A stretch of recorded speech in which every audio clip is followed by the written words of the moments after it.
बंगाल में ममता बनर्जी ने कर दिया बीजेपी के साथ खेल। चुनाव से पहले बदल दी अपनी रणनीति। इंडिया गठबंधन को लेकर ममता ने कर दिया ऐलान। बंगाल में बीजेपी को दिख रहा है बड़ी हार का डर।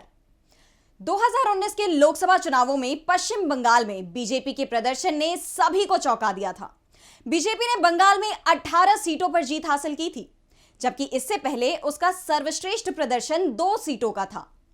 पार्टी कभी भी इससे आगे बढ़ ही नहीं पाई थी, लेकिन 2019 में अचानक ही उसकी झोली में 18 सीटें आ गई थी।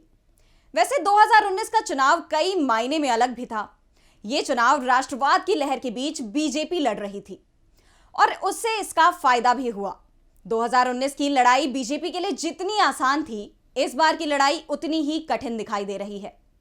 पहला, मोदी सरकार के 10 साल के कामकाज को लेकर पूरे देश में सवाल उठ रहे हैं। बेरोजगारी, महंगाई और आर्थिक मोर्चे पर सरकार बुरी तरह से घिरी हुई है। बीजेपी के खिलाफ बने इंडिया गठबंधन ने उसकी मुश्किलों को और बढ़ा दिया है। पहले बीजेपी नेता दावा कर रहे थे कि गठबंधन तो बन गया है, लेकिन सीट बंटवारा मुश्किल होगा, खास तौर पर पश्चिम बंगाल में, जहां 42 सीटें हैं। यूपी, महाराष्ट्र के बाद सीटों के लिहाज से देश में तीसरे नंबर का राज्य है बंगाल। बीजेपी को उम्मीद थी कि बंगाल में त्रिकोणीय मुकाबला होगा और इसका लाभ पार्टी को मिलेगा, लेकिन ममता ने चुनावों से पहले बीजेपी के साथ खेला कर दिया है, जिससे बीजेपी का बंगाल में सूपड़ा साफ होने के हालात पैदा हो गए हैं। तो कैसे ममता बनर्जी की रणनीति में बुरी तरह से फंसी है बीजेपी, इसी मुद्दे पर हम बात करेंगे। मैं आराधना चतुर्वेदी। तो शुरू करते हैं, कैसे ममता के प्लान से बीजेपी को दिख रही है बड़ी हार। कांग्रेस के खिलाफ बोलने वाले नेताओं को ममता ने दी बड़ी नसीहत। अचानक ही कांग्रेस को लेकर नरम दिखाई देने लगे हैं टीएमसी चीफ के सुर। टीएमसी नेताओं को कांग्रेस के खिलाफ बयान नहीं देने के दिए गए निर्देश। गठबंधन हुआ तो कांग्रेस को कितनी सीटें देंगी टीएमसी? ममता ने दिया बड़ा संकेत। इंडिया गठबंधन में बनी रहेगी टीएमसी, पूरी मजबूती से बीजेपी के खिलाफ उतरेगी मैदान में। पश्चिमी मेदिनीपुर की जिला इकाई के साथ ममता बनर्जी ने बैठक की। इस बैठक में ममता ने लोकसभा चुनाव में बीजेपी के खिलाफ रणनीति को लेकर मंथन किया था। बैठक के बाद कोई स्टेटमेंट जारी नहीं किया, लेकिन बैठक में शामिल पार्टी के नेताओं ने बताया कि ममता ने उन सभी खबरों का पुरजोर तरीके से खंडन किया है जिसमें उनके इंडिया गठबंधन छोड़ने का दावा किया जा रहा था। ममता ने पार्टी नेताओं से कहा कि बीजेपी के खिलाफ लड़ाई में टीएमसी इंडिया गठबंधन के साथ बनी रहेगी। उन्होंने कांग्रेस के खिलाफ बैठक में एक शब्द भी नहीं कहा। साफ है, जिस तरह की खबरें मीडिया में चल रही हैं कि ममता कांग्रेस से नाराज हैं, वो गठबंधन की सूरत में कांग्रेस को सिर्फ 2 सीट देंगी, जबकि इस तरह की कोई भी बात हुई ही नहीं है। वैसे इससे पहले टीएमसी के सीनियर लीडर और लोकसभा सदस्य सुदीप बंदोपाध्याय ने भी कहा था कि सीट बंटवारे को लेकर टीएमसी कांग्रेस के साथ खुले दिल से बातचीत करने को तैयार है। हम सीट बंटवारे में सख्त रुख नहीं दिखाएंगे। हाँ, अगर सीटों को लेकर कोई समझौता नहीं हो पाता है तो फिर हम अकेले ही बीजेपी को हराएंगे।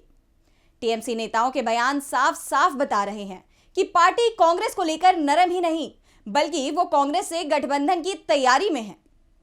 और जहां तक सीटों की संख्या है तो ये 2 नहीं होगी, 4, 6 या इससे ज्यादा भी हो सकती है। कांग्रेस के साथ गठबंधन नहीं कर टीएमसी 2019 के लोकसभा चुनाव में बड़ा नुकसान उठा चुकी है। राज्य की 6 लोकसभा सीटें टीएमसी और कांग्रेस की आपस में की लड़ाई में बीजेपी जीत गई, जिसमें मालदा उत्तर की सीट भी शामिल है। इस सीट पर 60% मुस्लिम मतदाता हैं, फिर भी बीजेपी ये सीट जीत गई थी। 2019 में कांग्रेस और टीएमसी के अलग अलग लड़ने का बीजेपी को हुआ था फायदा। 5 सीटों में बीजेपी 3% से भी कम वोटों से जीती थी चुनाव। 3 सीटों पर तो 1% के करीब वोटों से चुनाव जीत पाई थी बीजेपी। कांग्रेस से गठबंधन होता तो बीजेपी के हाथ फिसल जाती 6 सीटें। अगर टीएमसी और कांग्रेस के बीच 2019 में गठबंधन होता तो पश्चिम बंगाल में बीजेपी को 18 की जगह 12 सीटों पर ही जीत मिलती और शायद गठबंधन की स्थिति में भाजपा इसके नीचे भी आ सकती थी। कांग्रेस और बीजेपी के अलग अलग लड़ने से उत्तर मालदा में भी बीजेपी चुनाव जीत गई थी। 60% मुस्लिम आबादी वाली इस सीट पर टीएमसी और कांग्रेस दोनों ने ही गनी खान चौधरी के परिवार से लोगों को उम्मीदवार के तौर पर उतार दिया था। टीएमसी की मौसम नूर को 31.4% वोट मिले तो कांग्रेस के इश्क खान चौधरी 22.5% वोट ले गए। इन दोनों की लड़ाई में बीजेपी के खगेन मुर्मू 37.6% वोट हासिल कर चुनाव में जीतने में कामयाब हो गए थे। अगर कांग्रेस और टीएमसी ने 7 चुनाव लड़ा होता तो मुर्मू को बड़ी हार मिलनी तय थी। इसी तरह से बेलूर घाट, बर्धमान दुर्गापुर, बैकरूर, झारग्राम, रायगंज में बीजेपी ने काफी करीबी मुकाबले में टीएमसी को हरा दिया था।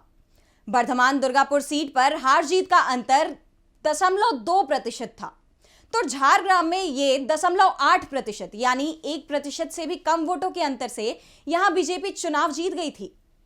ऐसे में टीएमसी इस बार बीजेपी को वोटों के बंटवारे का लाभ नहीं लेने देना चाहती, इसलिए ममता बनर्जी कांग्रेस को लेकर नरम रुख दिखा रही हैं। वैसे सिर्फ ममता ही नहीं, कुछ दिनों से कांग्रेस नेता अधीर रंजन चौधरी के रुख में भी नरमी दिखाई देने लगी है, जिसके बाद कहा जा रहा है कि बंगाल में टीएमसी और कांग्रेस के बीच बात बनती दिखाई दे रही है और इसके संकेत ममता बनर्जी ने दिए हैं। कांग्रेस के खिलाफ बोलने वाले टीएमसी नेताओं को हटाने की तैयारी, पार्टी के प्रवक्ताओं की सूची में तत्काल बदलाव के दिए गए निर्देश, नेताओं को सख्त हिदायत गठबंधन के खिलाफ बोलने से बचे, सिर्फ प्रवक्ताओं को ही गठबंधन के मामले में बोलने के निर्देश। ममता बनर्जी ने गठबंधन के खिलाफ बोलने वाले नेताओं के पर कुतरने के आदेश दिए हैं। उन्होंने सार्वजनिक रूप से बयान देने वाले नेताओं को सख्त निर्देश दिए हैं कि वो पार्टी और गठबंधन के खिलाफ कोई बयान नहीं देंगे और कोई नेता ऐसा करता है तो उसके खिलाफ सख्त एक्शन भी होगा। ममता ने पार्टी प्रवक्ताओं को भी बदलने का ऐलान कर दिया है और यह भी साफ कर दिया प्रवक्ताओं की सूची में जो नए नाम शामिल किए जाएंगे, सिर्फ वो ही लोग पार्टी के आंतरिक मामलों में बोलेंगे। गठबंधन को लेकर बयान देने का जिम्मा पार्टी महासचिव अभिषेक बनर्जी और प्रदेश अध्यक्ष सुब्रत बख्शी को दी गई है। साफ है कि लोकसभा चुनावों को लेकर ममता बनर्जी इस बार बीजेपी को कोई भी मौका देने को तैयार नहीं है। ममता ने दावा किया है कि इस बार बीजेपी का बंगाल में सूपड़ा साफ कर दिया जाएगा। उन्होंने सभी 42 सीटों पर जीतने का टारगेट सेट किया है। टीएमसी के एक नेता ने तो यहां तक दावा कर दिया कि ममता ने पार्टी नेताओं के साथ बैठक में कांग्रेस के लिए 4 सीटें छोड़ने का ऑफर देने का संकेत दिया है। दूसरी ओर यह भी कहा जा रहा है कि बात 5 या 6 सीटों पर भी बन सकती है, क्योंकि ममता बनर्जी को भी इस बात का एहसास हो गया है कि बंगाल में कांग्रेस का भी मजबूत आधार है और कांग्रेस की मदद के बिना वो सभी 42 सीटों पर बीजेपी को नहीं हरा पाएंगी। ममता की सबसे ज्यादा नाराजगी कांग्रेस नेता अधीर रंजन चौधरी और उनके बयानों को लेकर थी, लेकिन अब चौधरी का रुख भी ममता को लेकर नरम पड़ चुका है। अब यह तय माना जा रहा है कि पश्चिम बंगाल में इंडिया गठबंधन के बीच सीटों का बंटवारा होगा। वाम दलों को लेकर जरूर सवाल खड़े हो रहे हैं, लेकिन टीएमसी और कांग्रेस के बीच सीटों का बंटवारा तय माना जा रहा है। सीटों की संख्या को लेकर अभी तस्वीर पूरी तरह से साफ नहीं हुई है।